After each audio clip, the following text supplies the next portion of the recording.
Are you live on Twitch too, Chance? Yeah, but I can get off that. Okay. No, it's good. I was just wondering if we can hear each other. I've done sound check like 5 minutes ago. It was good, but just want to make sure about that. All right. Good. So we'll just get started. I'll try to... No, that's good like that. I was trying to get myself in full screen too, but I guess it will just do it that way for now. So first thing, Chance will have to just introduce people in French. Just so you know, here in Quebec, we have a legislation that forces us to speak in French first. Some of those are like that. Fait que bonjour à tout le monde. Donc ce soir, bienvenue premièrement sur notre premier live pour l'étal TCG qu'on va faire à toutes les semaines. Question de vous présenter le produit. Question également de répondre à vos questions. Ce soir, on va être avec Chance de The Game Board. Donc, on va lui poser les questions. Ça va être en anglais là, pour le temps de l'entrevue. Puis, je vais faire des traductions en français par la suite ou en cours de route. Si vous avez des questions, vous pouvez également là, parler avec nous. Idéalement, sur Twitch, ça va être la meilleure plateforme si vous êtes capable de vous connecter sur celle-là. Sinon, là, sur Facebook Live et YouTube, on devrait également être en mesure de répondre à vos questions. Ça se pourrait qu'il y ait un délai, par contre, le temps qu'on voit tout ça. Good. So, Chance, nice to meet you. So it's the almost the first time that we speak together. Yeah. Yeah. So we did text a lot in the last few weeks, but that's the first time that we actually really see each other, except for the one test that we did yesterday. So it's a pleasure to meet you officially. Same. All right. So maybe first thing we could do, you might introduce yourself. Just tell us what the game board is, who you are, what's your vision, your mission with the game board, all that. Okay.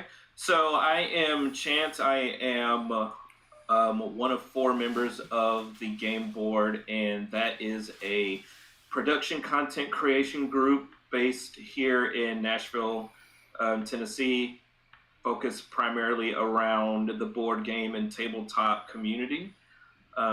We do obviously content creation surrounding that stuff, but everything that we do, all of the content that we do is based upon the community and feedback from the community and what best serves bringing the new and sometimes in development things to the spotlight up front so that our communities can kind of get behind them on the ground floor and kind of push them out into, other areas and their friends and other communities as well. All right. So I know you're quite busy. You're doing a lot of great things. I've seen a lot of your videos.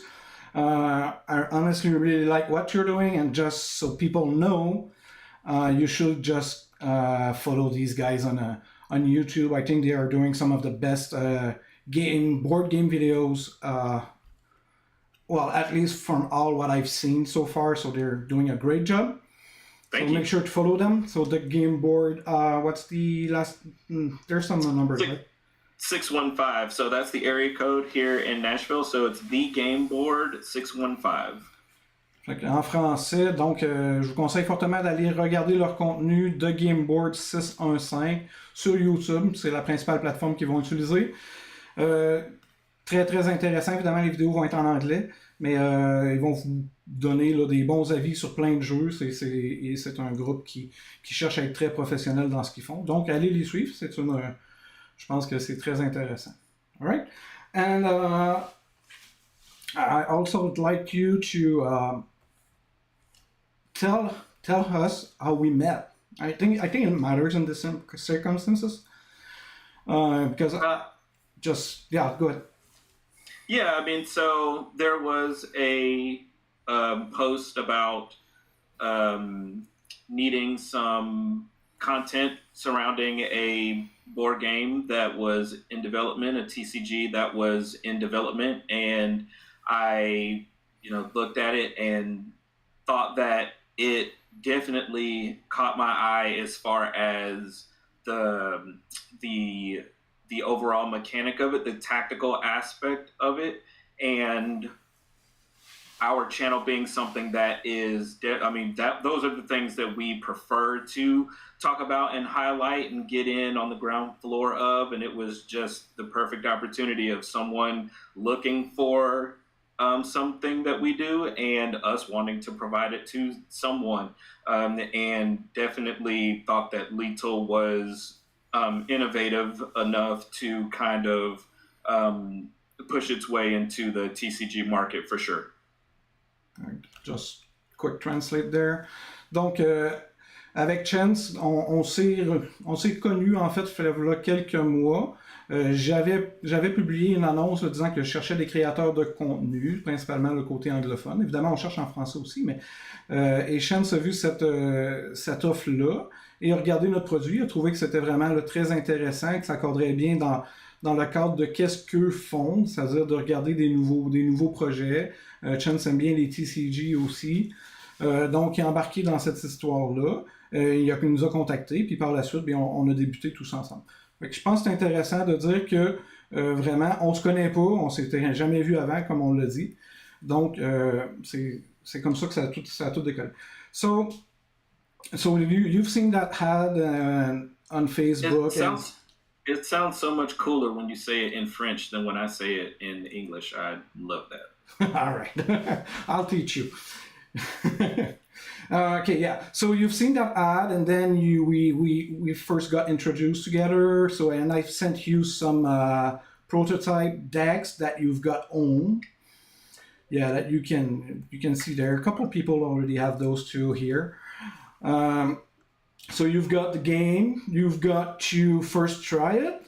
So what was your first thoughts on the first game you played?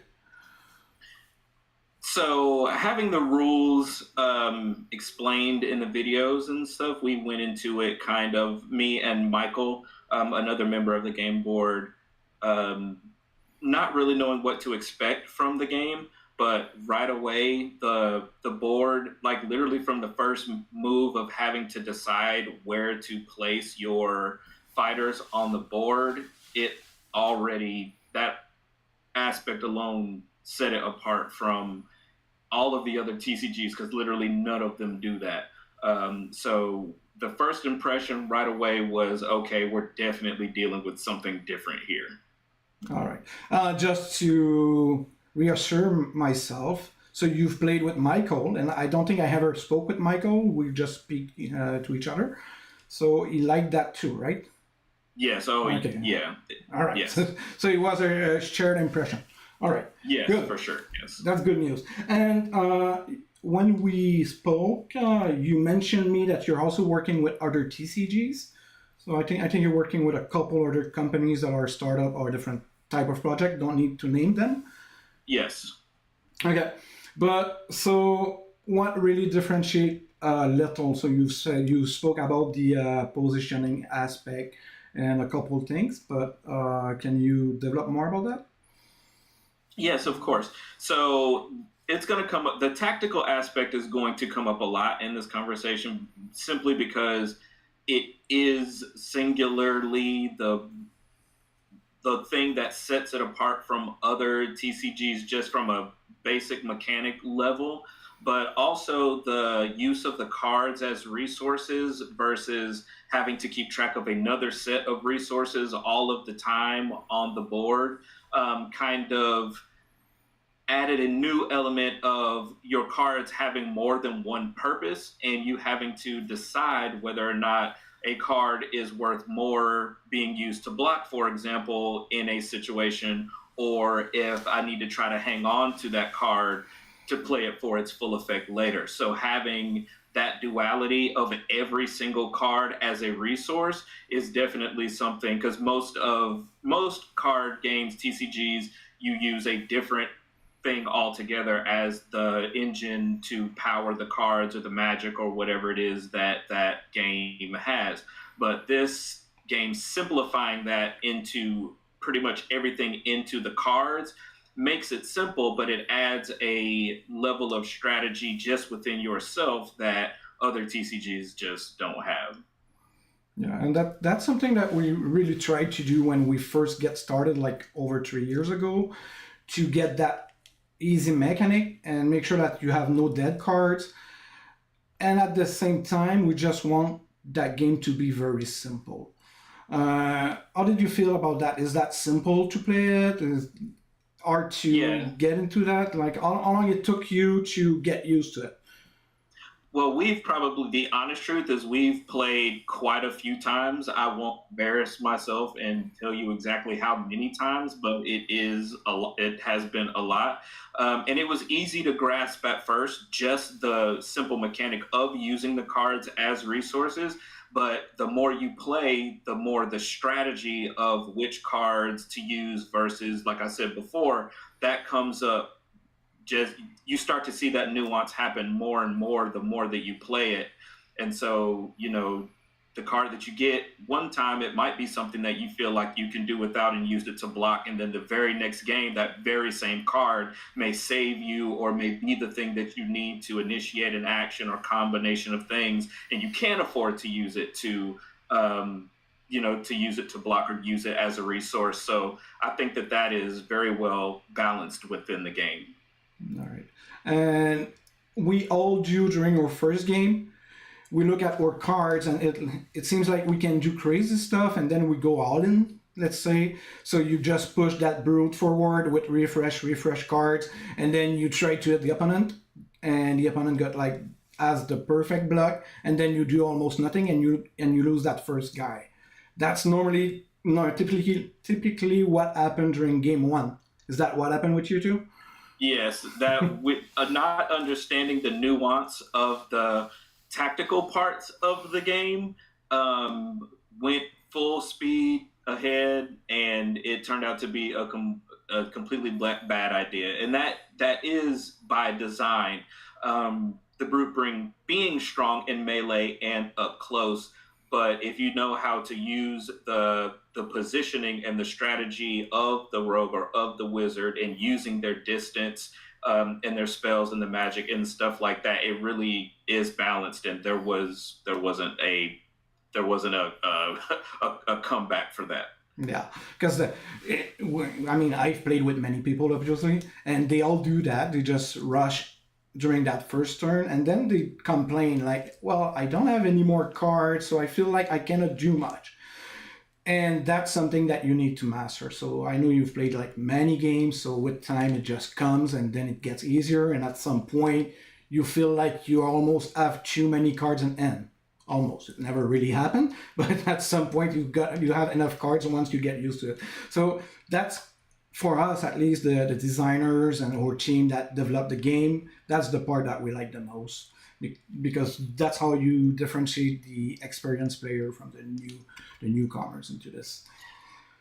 I think one thing that that people underestimate is the time that a game takes. You rush because you think that the game is going to be quick, or you are going to overpower and it's going to be over quickly, and you either kill yourself or you start depleting your resources too fast and you're not playing a long enough game. It's probably more of a medium game than a short or a long game. If you can manage to withstand and kind of chip away back and forth, and there is more of a tactical aspect of the game, it's more satisfying when you win, and it is a little bit more fun. But anytime anyone rushes in or tries to like power dump, it literally never works. Yeah, no, it never.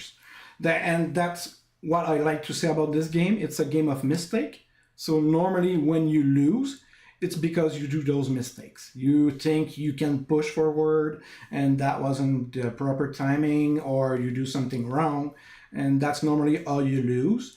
And one thing that we try to sell to our players is that whenever you lose, you don't feel sour. I mean, you don't feel like you've missed an opportunity, or you feel bad because you haven't drew your lands, like let's say in Magic the Gathering, where you need those resources very highly, and that sometimes bring frustration.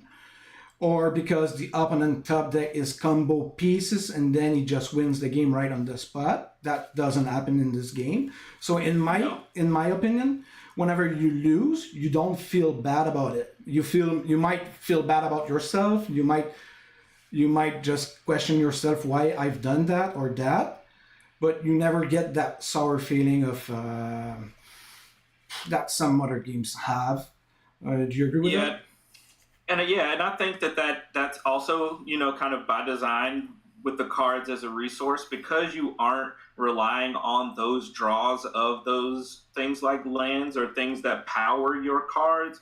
Because you're not relying on those draws to come in, it allows you to focus a lot more on the strategy of what it is that you're trying to do. And obviously the cards in your hand are random and you're going to be drawing. There has to be some aspect of that to the game. But when there are not so many of those mechanics going on at once, you really do, like you said, at the end, you feel like, oh, you got me this time. You know, it's that type of thing. You're not just sitting there getting like steamrolled and crushed because they got the perfect combination of cards, or they have, you know, more powerful cards than you or more resources than you, because technically you always at the same time both have the same amount of resources to use. Yeah, exactly. And that your plan A that you have in mind when you get started normally doesn't last very long, because your opponent will counter attack, and then you'll need to respond, you'll need to block because you don't want to get those poison counters, or you don't want to get your endurance too low. And now the plan A, where you had that very nice combo, is just dead. And that happens very often on turn 2, so it's more interactive. And you don't just play your game.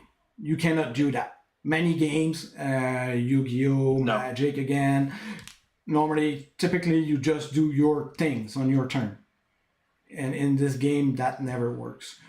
I think that's a good way to do it. It's fun because you're like, okay, now here's the plan. Now I need to go into plan B, and I cannot really bet on a top deck card because cards are all very powerful, but I don't think there's a couple of cards that might change the game, but most of the time you need more than one card in order to be able to do something good, because you'll need to move or you'll need to respond and those kind of things. So that's something that I really like. I think you share that too, right? Yes, of course. All right. Poison also is brutal. No one agree about what's the best strategy, what are the best heroes. I was just chatting with another guy late at night yesterday. He was playing some games and he sent me a couple pictures, and he was like, well, the cleric is way too strong because he gets that extra strength counter on a friend, and now we just can't beat that. And then I get some other people who are like, well, the wizards is way too powerful because he can reach you from the distance, and in the late game is a real menace. Personally, I think that the wizard one is the strongest one for that first set. Of course, we'll change. And we said the same thing to you. The first thing I came back with was, oh man, this warrior, this brute is OP, because I flew in and had the right combination of, you know, cards and took a player out, like, you know, right away. And so just literally in those sentences, each one of us have all decided that a different character is overpowered, and that's generally a good sign that they are balanced and it really is skill and strategy based, and not just, you know, an OP meta deck, you know, situation. All right, I'll just take a few minutes, translate a few things that we've said in French. All right, so, donc je parlais avec Chance, on a parlé beaucoup là, de la stratégie quand on débute avec Lethal, du fait que les héros sont très balancés. Yeah, you agree with that? You get a few words, I think. Yeah. All right. Donc, on parlait du fait que les héros sont quand même très balancés, qu'il y a cette impression que chaque héros va être trop fort à un certain moment, mais au final, en règle générale, la balance est très très bonne. On a aussi parlé du fait que il n'y a pas deux parties de pareil, que dans certaines parties, une carte qui va sembler vraiment très très forte va devenir à peu près obsolète dans la seconde. Donc il y a cette belle nuance-là au niveau du jeu qui nous force à toujours s'adapter. Ensuite, je parlais avec Chance du fait qu'on doit vraiment adapter cette stratégie-là parce que la stratégie qu'on met en place, en règle générale, un ou deux tours plus tard, ne tient plus. Je pense que c'est quelque chose qui a été partagé aussi. Évidemment, là, il y a plus que ça, donc je vous inviterai peut-être à regarder plus tard. Si vous avez d'autres questions aussi, n'hésitez pas, vous pouvez nous communiquer avec nous là, pour qu'on lui réponde. Right, another thing, Chance, so you've played with the first 4 decks for quite some times, and then you asked me if there are more new ones, and I've sent you like a couple extra heroes and a couple other cards you could try. And yeah, exactly. So that's the very first original box that I print at home like many years ago. Where Keeping it then. Yeah, and you should. I've got like I think 6 or 7 of these. So that was for the first test that we've done. Okay, so I sent him some cards. So I think you've give it a try to see a few other strategies, a few other things. So in overall, I'd like you to I'd like to have your feeling about the game in a large picture. I'm thinking about the versatility of the heroes, the fact that it plays differently depending on what you're playing. So do you feel like this game is do you feel like it's always the same game that you play every time, or it's really different when you get to play other heroes? Yeah, I mean that's an easy kind of loaded question to answer. It's every time you play the game, it's like a video game. Like the reason why this drew me so much is because I am a huge fan of tactic video games like Final Fantasy Tactics or XCOM or Phoenix Point. These are all games where the positioning of the characters in the video game, it's turn-based. It's literally like that on the table with a TCG element. And the thing that having so many different heroes that have their main power that impact the game in a different way, it really does throw your opponent for a loop when their thing that they thought that they were going to do, you have the leader that's like the perfect counter for that. Now they have to try to figure out how to get around the thing that they were trying to do, like you said earlier, plan A versus plan B and all of that. But having so many heroes in the same archetype, like maybe I like rogue, but I don't like poison. You have a hero for that. Maybe I like cleric, but I like battle cleric, or I like healing cleric. You have a hero for that. And having those things in place makes it a lot more accessible for people to get in with the class and the type that they like. I mean, it's really like an RPG in that aspect where you have the type, but then you have your subclasses. And having those already, you don't have to wait for an expansion. You don't have to wait for, a different generation of things, to come out. Having those 4 already ready, and then having more potentially coming later, it's the perfect it's a perfect balance for whatever it is you like to play. There's going to be a hero already ready that does that thing.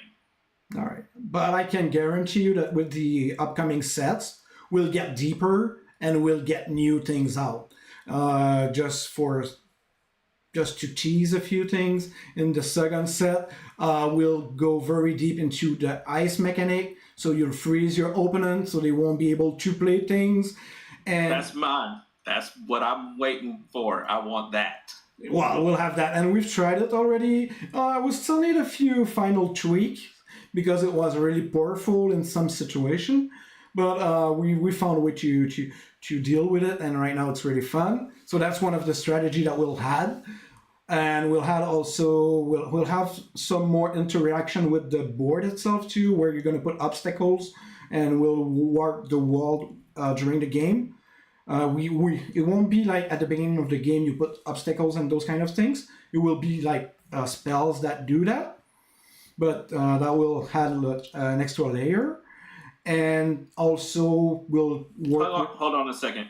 Do you mean like on the board, like tactically you can put an ice wall like on the board? Yeah, exactly. That's something you'll do, and of course there's a way to destroy it because you don't want to just surround yourself with all those ice wall, and you're like, okay, now if you don't have attacks with reach or distance, you cannot touch me. I mean, there's a way to disrupt these obstacles, but yes, that's something we'll do. So that's going to change. See, but that's exactly what I'm saying. Like other TCGs, you cannot do that. That's not even something they can introduce because there's not a 3D board aspect to it. You can freeze, sure. There's ice dragons and all of that stuff. You can do all of that stuff. But Lito having that tactical aspect to it means that you can do those types of things that you're talking about, and there are no other TCGs that can do that. Yeah. I think that's great. Thank you for mentioning that. And just an extra teaser that's going to be just for next year. Well, I mean, we might have some delay for like the first year. So the first set is going to be out in a couple of weeks, as we have the crowdfunding that's going to start on August 29th. And then we'll release the upcoming set. So it might have a slight delay for that second set and the upcoming ones, but that's going to be in 26 for sure. But so we do that first set that is already out, ready to be print. We'll have that second set where we're gonna focus highly on the ice and those freeze things and all that, plus the obstacle. And on the next set after that, we'll add an extra layer. So we're gonna add a 3D because you said it's 3D, but it's more like 2D because it's just like a flat board. But for the next year, we'll have that third dimension because we're gonna have flyers and ways to manage that. So creatures gonna fly, so you'll have to be able to reach those. Of course, there will always be way to reach a flying creature because we don't want that brute to not be able to touch anything because it just flies over its head. So there will be ways to dodge that, but we'll have that extra layer, and that's going to be quite fun too. So there's so many things we can do with it in the future. I mean, we have a lot to do. Other things that we are also working on, necromancer, so you're going to summon those little skeleton on the boards. There's all those kinds of little things that we can do, and we have enough room to do it well. We already have a necromancer that we've played for tests, and it goes really good. So there's all those nice things coming up. Seems like you like that. Yes, those are archetypes that I personally like. Anything with a pet, so Beastmaster types or Necromancer types, and then freezing. Like these are all like you're covering the bases with the 4 that you have, and there is definitely something for everyone within those beginner, kind of heroes that you have. And that's what we've been playing, and we have been enjoying that. Like that has been really, really nice. We mix up the characters in different teams and combinations, and that's great. And then what you're talking about, coming in the future, is definitely something that's going to take it to the next step. That's going to take it further. It's not just taking the same thing you guys have already put out and making more of it. It's innovating on top of the mechanics that you have to make something that is truly unique and something that people can, gravitate to and get a lot of replayability out of. I mean, all of it sounds great. Yeah, thank you. And I just like to precise one thing too. When we'll do that, you'll always only have those 4 classes. Well, it's almost true. There's a 5th classes that we are working on that's going to be probably released next year too, which will be monsters. So the monsters are much more simpler cards because they don't have that many cards in hand. So they're gonna have like 2-3 cards in hand because they don't have much intelligence. but you'll have those static abilities that you'll be able to play with. So they'll have like things written on the monster card that says, let's say, move and attack and those kind of things.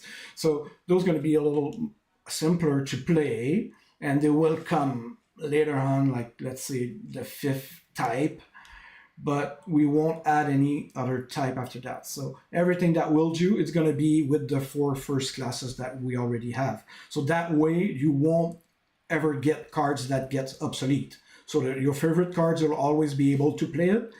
And I know that flavor-wise, it might not always make sense. Let's say I have an assassin, but at the same time, I'm really good at throwing arrows. But you still can do it. So, and that way, I think it matters more than to have those options than restraining and getting new classes, and then you're not able to play your hold cards and all that. And of course, on top of that, we'll have multi-class. So you will have heroes that will be warrior and rogue, so they'll be able to use both set of cards, but of course there will be some downside to it because otherwise it will be too powerful and all that. But yeah, this is coming. So I think we've covered pretty much what about the game is. I'll do just go ahead. It seems like you want to say something. No, I was just saying okay. No. All right. Just a quick translation there. Donc, on a discuté un peu de l'avenir du jeu, du fait que le jeu est très très versatile, la possibilité d'aller chercher beaucoup de variétés avec les héros, avec les classes, même s'il y a juste 4 classes à la base. Le jeu permet d'aller chercher une panoplie à peu près infinie de combinaisons, et ça fait en sorte qu'il n'y aura jamais 2 parties qui vont être similaires ou à peu près. Donc ça permet beaucoup de choses, ça permet beaucoup de plaisir, beaucoup d'interaction. On est revenu aussi sur le fait que le plan A versus le plan B va tellement changer rapidement dans une partie que même si on joue exactement les mêmes decks contre le même adversaire, la situation va quand même changer. Aussi, on a discuté un peu d'autres trucs qui s'en viennent dans les prochains sets qui peuvent être très intéressants pour plusieurs personnes. Donc, entre autres, on a parlé du fait qu'on va travailler beaucoup dans un monde de glace lors du prochain set qui va amener un aspect très différent. Ensuite, on va créer des obstacles sur le plateau qui va également forcer une nouvelle façon de gérer nos déplacements, ces choses-là. On a également aussi parlé de créatures qui vont voler, où est-ce qu'on va rajouter une 3e dimension au plateau.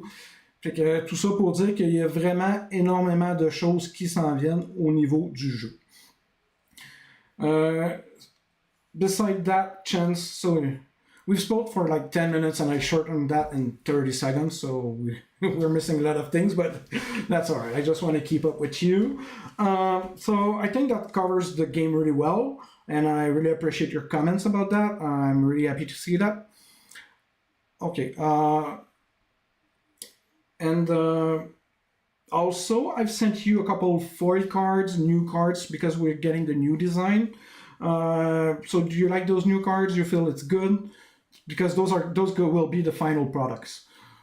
Yes, I mean the foil treatment that you guys got on these were definitely worth it. I mean, they're just as good as anything that I've seen in the TCG space as far as foiling, standard foiling. It was definitely great, and like I said, that lightning card was amazing. I'm gonna try to find it here. All right, I'll just answer. I've got a question, so I'm just gonna answer it real quick while you're trying to find that card.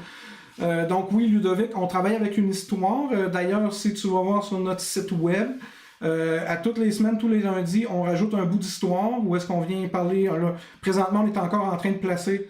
All right, so Chance is showing us the lightning. That looks gorgeous. The way the lightning strikes, it glows, and all the foil treatment. So yeah, I like that one too. There's a couple other ones that I like too, but yeah, that one's great. Good. I'm just coming back to Ludovic. Donc Ludovic, pour l'histoire, comme je te dis, donc tous les lundis, on rajoute un bout d'histoire sur notre site web. Ça peut être quelque chose de très intéressant dans Insight ou en français, le Vue de l'auberge. On avance là-dedans. Il y a du lore qui vient en bas des cartes, dans les versions prototypes, les alphas que tu as peut-être déjà vu. Il n'y en avait pas. Par contre, maintenant, il y a ces petits textes-là de lore qui vont suivre. Oui, dans le fond, on suit nos 4 héros là, au niveau de leur progression là-dedans. Puis il y a plein d'autres alliés qui vont se rajouter à tout ça. On va terminer la discussion, puis on va continuer un peu sur le lore tantôt. Là, lorsqu'on aura complété avec Chance, ça me fait plaisir, je reviens là-dessus. Alright, Chance. So I think we've covered very much of it. So I'd like you to maybe mention like what are the pros and the cons of our game. So what are let's say your top 5 and the things that you might like less, let's say. Okay. The tactical board, number one, definitely my favorite part of the game, and the mechanics surrounding that are great. I think that the use of cards as a resource, simplifying the game in that way, is definitely going to make it more accessible to people that may not be the greatest TCG players and are fearful that they have to keep track of a whole bunch of stuff. That's going to be great. The heroes and the hero system, I think, are great. Just the ones that you chose are pretty standard, so people are going to understand what it means when I'm playing a brute, when I'm playing a wizard, when I'm playing a rogue. Like, they know what those things are for the most part. And so I think that that's going to translate well in adapting people to the game from other types of games. That's it. I mean, those 3 things, I think with those, that is definitely setting it apart for sure. The not so in playing the replayability before you realize kind of what has happened, sometimes you've already lost. And so going into the game without a great grasp of the rules, it's not really something that you can do. You need to know what's going on as far as what characters are able to do and what the, I guess, rules are. And that's not to say that you need to understand the rules of every game, right, before you can play it. But in this particular case, if you don't know what you can and cannot do right away, you get lost right away. And it's not the kind of game where you can afford to be lost. You definitely have to take your time with learning to play the game before you kind of jump into it. And I don't know that that is necessarily, a negative thing for us. We jumped in like right away and then realized like, okay, we got to take a step back and we got to really kind of put some time and effort. And some people just don't like that in the games. Mm-hmm. But once we got past that point, we were able to, play it to, I guess it's to our fullest ability. We were able to enjoy it more. But honestly, I would say, lots of dozens of times that we have played the game, the only negative moment we had was when we thought that the brute was like super overpowered, but that was also at a time, like I was saying before, that we didn't fully understand that you could use as many cards as you can to block damage. We thought that you could only use the one, so you could only block so much damage. We didn't know that you could keep doing it. And so once we understood that, for example, as a mechanic, the game opened up in the strategy of what we could actually do. So I would say that the only thing that we had an issue with was sitting down, making sure we absorbed and learned the rules. Other than that, it's been an awesome experience. Well, that's something we'll learn from for sure, and we need to get some better tutorials for people to get started with it. Of course, if you can. We're working on that. Yeah, we'll do those things together. All right, good. Thank you. I said I will have you around for 30 minutes, so it's been 40. I don't know if you need to go, if you want to stay with us. I've got some questions that I want to answer, and if you want to be there, that's good. It's up to you. Sure. I don't have anything for a little while, so All right, so cool. So we'll keep going with other things. And just to cover, to let's say finish with Chance. So Chance is working with the game board. They're doing great videos. Make sure to follow them on YouTube at the Game Board 615. Got that correct? Yep. Yeah, all right, awesome. Donc, The Game Board 615 en français. Assurez-vous d'aller voir leurs vidéos. Super le fun, qu'est-ce qu'ils font comme contenu. Abonnez-vous, puis je pense qu'ils vont continuer de progresser. And I've seen that you did get a lot of new followers in the last weeks and months, so I think your channel is growing really fast. So that's great, and I'm sure it's well deserved. All right, so we'll just move on with the other topics that I want to cover tonight. And I just got a question that, I mean, it's the question that's that we just keep hearing over and over again. And I've got someone who's asking who made the art for the game. I know that's a tricky question. My answer won't please everyone, and that's the sad truth. So Francis, he wrote that in English, so I assume he understands it. So just to be fully clear, we are working with AI, as this is a necessary step. The truth is, getting the arts for a full set. One card is about minimum $400 Canadian. It's less in US, of course, but it's about $400 Canadian to make one card, and that first set has about 220 different arts. So that's over $80,000 just to get one set out. Unfortunately, we're a small company, we're getting started, and this is something we cannot afford at the moment. And there have been some discussion with people, and they're like, well, it's because you're lazy. It's an easy way to excuse it, to just dodge the question. But that's the sad truth. If I spend $80,000 to get those arts, we just have no game at all today. We just cannot do that. And I've got like a fly that's just running around me. I don't know if you see it on the screen. So just lost my thought.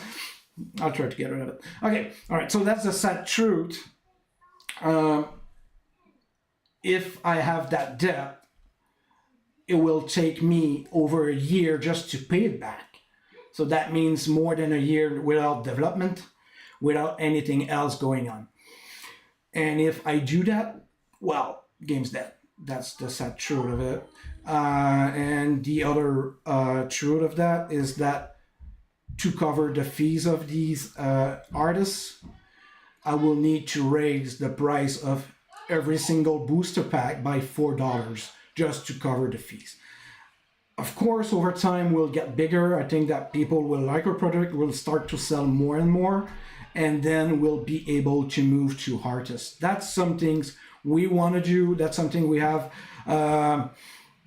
we do care about a lot. That is like pretty much, it's not the first priority, because our first priority is to get a game out that is a good game.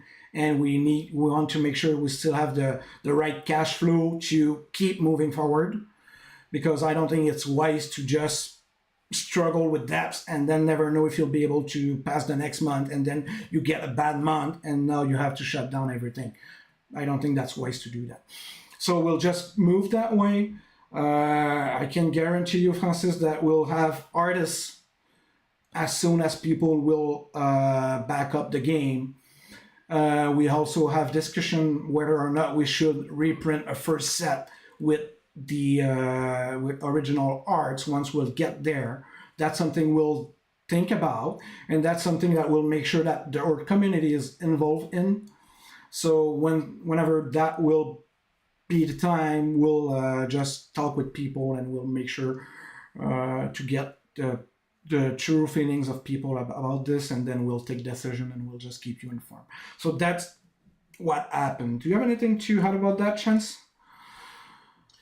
As a creator, and we have spoken about this. Also, we live in Nashville, so as a musician, the the emergence of AI, like in these spaces, definitely is a divisive one, and people, kind of feel, one way or the other, towards these things. And as a musician, it's the same thing, and you really do have to take a kind of wide angle lens when you're looking at things like this, and really decide, like, do you want someone, like, imagine, to not make the game for the to not to have the AI. If it's a matter of you guys have so much money and you're just doing it to be cheap, you're just doing it to lower the cost. That's one thing. But if you say we can't make this game if we have to do it that way, and there is this alternative way that at least lets us present our passion and our theme to the world, and we want to do that, and let us do that, and then make the decision, then that's something I believe is a fair ask. And if there is an artist, out there that's willing to work it out, like you said many times, you're willing to have that conversation. You're willing to do that. It's not like we've made the decision not to use artists and we're only going to use AI. Like, that's not what's going on here. And in many cases with many companies, that is. They can save so much money, they just don't even care. We're using AI because it's cheaper and it's going to make us more money and save money and all of that. But you got to go by case basis, and Lethal is not that. And I would encourage, everyone to take a look at the product, give it a chance, follow it, support it, put that money behind it, and he's on screen putting that out. So if it comes down and Lethal is one of the biggest TCGs in the world and they're still using AI art, you will be able to hold him accountable and be like, hey, you said, blah, blah, blah. But until that day, I think that what you guys are putting out is definitely fair, and being transparent about the AI thing is something that we can definitely appreciate. Well, now you have me recorded. That's gonna stay on the internet forever, probably, or close to it. So now you've got my word, and I'm the CEO of this company. So if there's someone to blame in the near future or in 10 years, I'll be the one for it. But I guarantee it, we will move on with artists as soon as possible. I'll just make sure to translate that in French. I think it matters a lot. Donc, je reviens là-dessus. On nous a posé comme question qui fait les graphiques pour le jeu. Et puis, je le réponds, c'est pas une surprise, c'est quelque chose qu'on dit depuis le début. On doit travailler avec l'intelligence artificielle pour les graphiques des cartes. Évidemment, tout le reste du graphisme là, est fait par notre équipe, là, par différentes personnes. Mais les cartes, on travaille avec le AI. Et la triste réalité en arrière de tout ça, c'est que on peut pas se permettre de payer les artistes en lancement de produits comme on fait présentement. Faire des cartes, en gros, ça coûte 400$ canadiens. On parlait tantôt canadien-US parce que Chance est aux US. Donc, évidemment, en US, c'est peut-être un peu moins de 400$. Mais présentement, faire une carte, une image de carte de qualité, on parle aux alentours de 400$ par carte. On peut peut-être trouver un petit peu moins, mais pas tant. C'est pas mal les prix. Donc, si on fait un premier set comme celui-là qu'on fait là de 220 cartes, bien, on est autour de 80 000$ juste pour avoir des dessins originaux sur les cartes. Puis là, je dis pas que c'est pas important. Ce que je dis, c'est qu'une dette de 80 000$, ben, c'est très dur à supporter pour l'entreprise. On se le cachera pas. Tant mieux si on dépasse nos objectifs de vente dans la prochaine année. Mais présentement, ben, cette dette-là ferait en sorte que le produit n'est pas viable. On peut pas le faire. C'est triste, c'est comme ça. Par contre, on s'engage à apporter le produit à migrer vers des artistes aussitôt que la notoriété va être là, que les ventes vont nous permettre de générer un profit satisfaisant, en fait, juste suffisant pour pouvoir aller de l'avant et créer ces cartes-là. Donc, c'est un gros enjeu. Je sais que pour certaines personnes, c'est un gros point négatif, mais J'ai confiance qu'on va passer au travers de tout ça ensemble. Évidemment, là, écoute, ce qu'on vous demande, c'est d'essayer le jeu, de comprendre ça, de nous supporter. Puis, ben, on peut pas changer votre mentalité, on peut pas vous empêcher d'aimer ça ou pas. Par contre, on essaie d'être le plus transparent possible, puis c'est ce qu'on va continuer de faire tout le temps. On veut vous mettre de l'avant en tant que joueur, en tant que futur consommateur, puis s'assurer que vous soyez vraiment au courant de la réalité, puis qu'est-ce qui se passe, puis les décisions qu'on va prendre au fil du temps, bien, vous allez être impliqués dans tout ça. Just a little thing that I just said in French, and I'll do say it in English too. We cannot change your mind. It's everyone on preference, whether you accept the AI or not.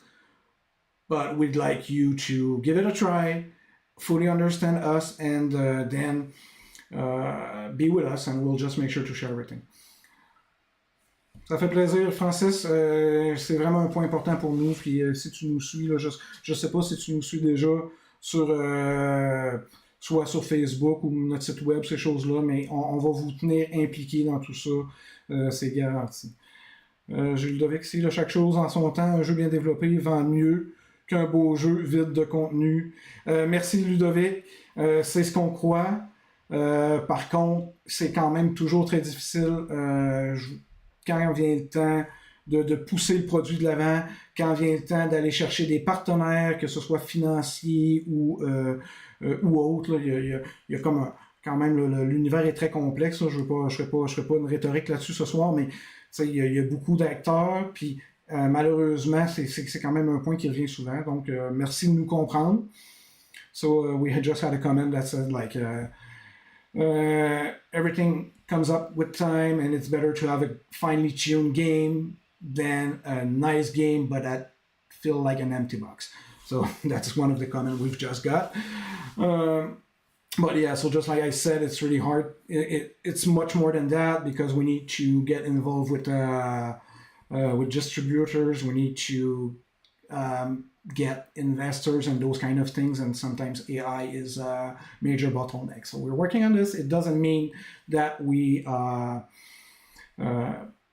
going like to bankruptcy and those kind of things. I mean, there are still good opportunities. There's still a lot of people who support us, but the fact that we chose to go that way because we had to, it certainly has many downsides to it.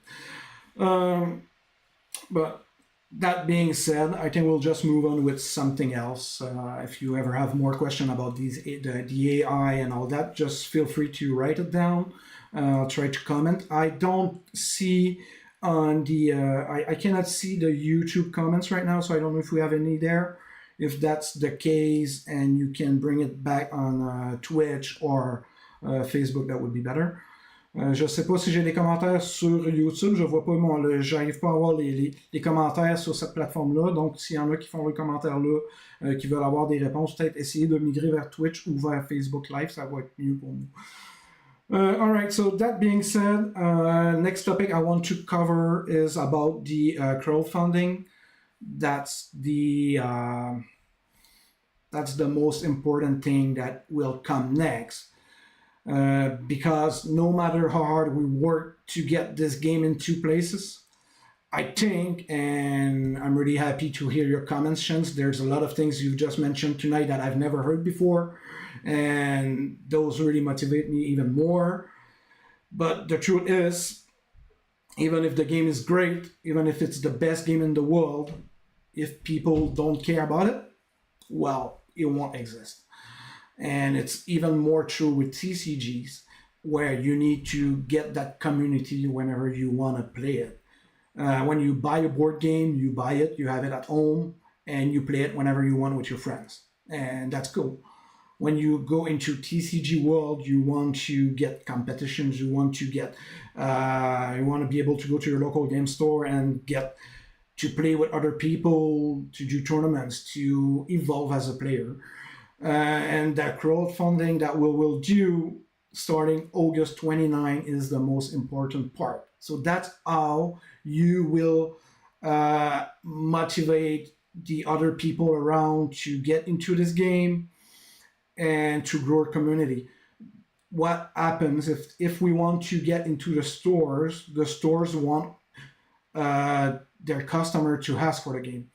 So by pledging the game, well, you'll show to your game store that you want this game to be there, and you'll have a major impact on your game stores and on everyone around you.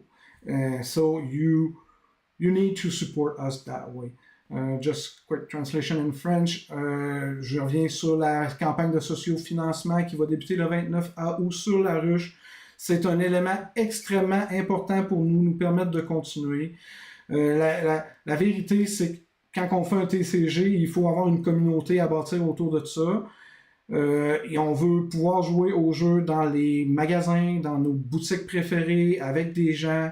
Il y a une grosse différence entre un TCG et un jeu de plateau, un jeu de société, là, en bon français, où est-ce qu'on achète le jeu, on l'a à la maison, on joue avec des amis quand ça nous adonne, et puis ça se termine là. Dans le cas d'un jeu TCG, vous voulez avoir cette communauté-là, on veut avoir des événements, des compétitions, progresser en tant que joueur, et la façon qui a le plus d'impact pour réussir à développer ça, c'est de supporter la campagne de sociofinancement. Quand on parle à les boutiques, quand on demande aux gens s'ils sont intéressés à tenir notre produit, la réponse qu'on reçoit à peu près toujours, c'est je vais tenir les produits que mes consommateurs, mes clients veulent. Ce qui fait du sens, évidemment, en tant que gestionnaire d'entreprise, c'est ce qu'on veut. On veut offrir des produits qui sont adaptés à nos clients. Donc, en embarquant dans cette campagne de sociofinancement-là, ben, ça va nous permettre de démontrer aux différents emplacements qu'il y a un intérêt pour notre jeu et qu'on va continuer d'aller de l'avant. Donc, je vous invite à nous supporter là-dedans. Allez-y. Aussi, point peut-être majeur pour ceux-là que ça intéresse, la campagne de sociofinancement démarre le 29. Déjà, en ce moment, vous pouvez aller sur laruchequebec.com /létal TCG, L-E-T-A-L TCG. Et déjà là, vous pouvez vous inscrire pour recevoir là, la campagne de sociofinancement, avoir la notification lorsque la campagne va rentrer en live. Si vous êtes inscrit d'avance, bien à partir du 22 août, vous aurez l'opportunité de recevoir des produits exclusifs. Donc, il y a certains produits là, qui sont en quantité très limitée. Donc, si vous êtes inscrit avant tout le monde, ben, vous allez être capable de mettre la main sur ces produits-là qui, on pense, vont partir très rapidement. Là. Par exemple, on offre des coffrets limités avec des cartes exclusives qui sont des très bonnes cartes, mais on en offre 50. Si vous n'êtes pas dans les 50 premiers, vous ne l'aurez pas ce coffret-là. Ça, c'est une façon de vous inciter à rentrer rapidement dans la campagne de sociofinancement. Puis en plus, ben, on donne un rabais sur ces produits-là, donc ils sont vraiment pas chers. Ça, c'est une belle option. En plus, à partir d'aujourd'hui, vous avez déjà l'opportunité, en allant sur notre site web, d'acheter pour $1 seulement votre un early pledge, disons ça comme ça, là, je cherche mes mots, désolé, une contribution là, hâtive dans le but d'aller vers la campagne. Donc ça, c'est directement sur notre site web. Vous allez là, en rentrant sur le site web, vous allez avoir là, une fenêtre qui va vous ouvrir, qui va vous dire est-ce que vous êtes intéressé à avoir la vente d'été, là, la vente estivale, je ne sais plus exactement ça des termes. Mais vous cliquez là-dessus et pour $1, vous allez avoir 3 boosters de plus à rajouter à votre pledge. Donc, c'est une belle façon de dire hey, ça m'intéresse. Puis évidemment, bien,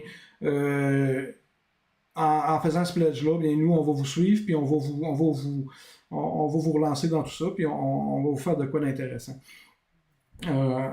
So in English, I'll just come back onto this.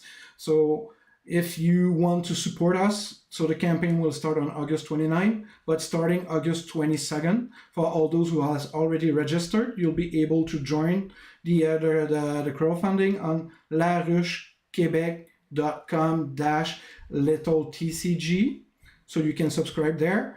And on the 22nd, you'll have access to exclusive products that are in very limited quantities. For example, we've got like a very highly discounted bundle for which we only have 50 copies of. So that's only for the first 50 people who are going to buy it. So that's very limited.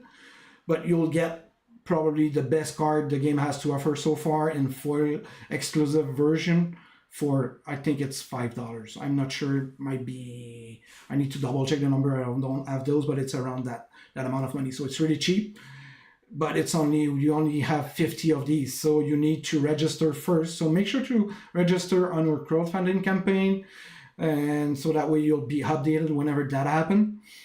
And also starting today, well, it's already online since quite a bit, but you can purchase 3 booster packs for $1 on our website. So you just go there and it's just like a regular store. So you buy this product for $1, and that way, whenever you'll do your pledge on the crowdfunding, well, you'll get $3 extra for a 3 extra booster pack for $1. So that's really cheap. So that's a good way to support us. And just like I said, we need everyone to get involved into this. So I hope you will share it, and we'll get started together after that. I think we've covered quite a lot of things. I don't know. Oh, what's oh. All right. Ok, hold on. Ok, Starter Deck est toujours dispo en ligne. Oui, Ludovic, vous pouvez encore vous procurer les Starter Deck. Là, je l'ai ici. En gros, ce que vous allez avoir, c'est un case comme celui-là. À l'intérieur de lequel vous allez avoir là, je suis ici aussi. Vous allez avoir là, les quatre decks de départ. Excusez, là, j'ai fait bouger mon écran un peu. Ça, c'est disponible. Présentement, là, c'est des cartes de très bonne. Le niveau des decks est quand même très très bon. On vous vend ça pour 65$ présentement. C'est surtout une belle façon de nous encourager si ça vous intéresse. Donc, oui, vous pouvez vous acheter ce produit-là. Puis, ce qu'on vous offre également avec ce produit-là, lorsque vous allez l'avoir, là, il y a quelques rééditions. Évidemment, c'est les vieilles versions des cartes. Par contre, il va y avoir, là, lors d'événements, vous pourrez avoir l'opportunité de remplacer ces cartes-là par les cartes de la nouvelle version si c'est quelque chose qui vous intéresse. Dans le fond, nous, ce qu'on veut, c'est qu'on veut pas que vous soyez perdant dans tout ça. Donc oui, c'est une belle façon de nous supporter maintenant, d'obtenir un produit à la maison. C'est disponible sur le site web, là, vous allez là pour 65$ en incluant le shipping. On vous ship ça partout, Québec, Canada, sans problème. If we've got some people from the United States would like to buy the starter deck, it's still available to you at $65, and we'll cover the extra fees for shipping. That's all right. We will do that. But if there are tariff fees and those kind of things, you might have to pay for those though. But it's 65 Canadian dollars, so it's a good way to support us right now and get started with the game. So yeah, that's pretty much about it. I think we've covered how the game works. I want to talk about that, but I think with what we've done earlier, that covers it quite well. Next week anyway, we'll probably play some game sessions live, so you'll really see it, get a feel about that.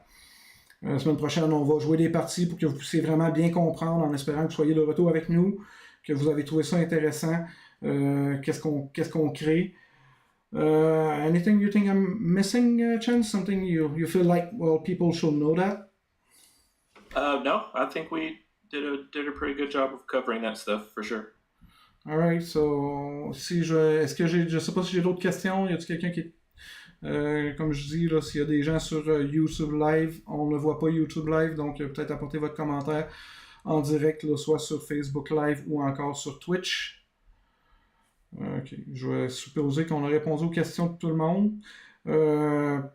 Donc c'est ça, j'en fais encore de l'emphase. Assurez-vous d'aller voir notre site web, notre landing page. Vous pouvez aller directement sur notre site web au letaltcg.com.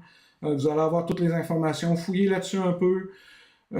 On est super disponible. Si vous avez des questions, vous pouvez rentrer en communication directement avec nous. Notre page Facebook est clairement ce qui est le plus actif présentement, mais sinon on a également notre compte Instagram, il y a un compte TikTok également qui s'en vient.